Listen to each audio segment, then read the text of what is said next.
Alright, the effective pH and temperature on enzyme activity. So for pH, the 3D or tertiary structure of an enzyme is determined by two things, mostly by hydrogen bonds and ionic bonds. Now these bonds will differ slightly depending on the amino acid. We've looked at that previously with the R group. Now pH, as you know, it's the concentration of hydrogen ions. Now if you have a slight change in pH, it's only going to disrupt these two bonds that we were talking about. If you have extreme pH changes, then you'll most likely see the enzyme denaturing. So for most enzymes, the optimum pH is 7, but again, that does depend on the environment that it's in.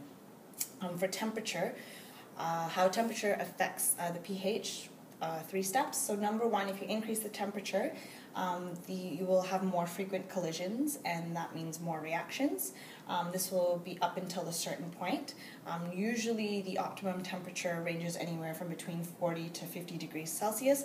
Again, though, that will be different. Say, for example, for extremophiles, they thrive better in really high or really low temperatures. But for most enzymes, that'll be 40 to 50 degrees Celsius. Then when you increase the temperature, you increase the molecule movement. You also increase the vibrations. And when you increase the vibrations, that puts a strain on those weaker bonds that we talked about previously, the hydrogen bonds and the ionic bonds. So when there's a strain on the hydrogen bonds and the ionic bonds, it's going to affect the 3D structure, and in turn it'll affect as well, or it's related to the active site. So again, if you affect the 3D structure in the active site, you won't have the substrate binding to the enzyme, you won't form the enzyme substrate complex, and therefore the reaction doesn't occur, or it occurs more slowly. So that's it. Basically, for both pH and temperature, you're looking at both the effective hydrogen bonding and ionic bonding within the enzyme structure.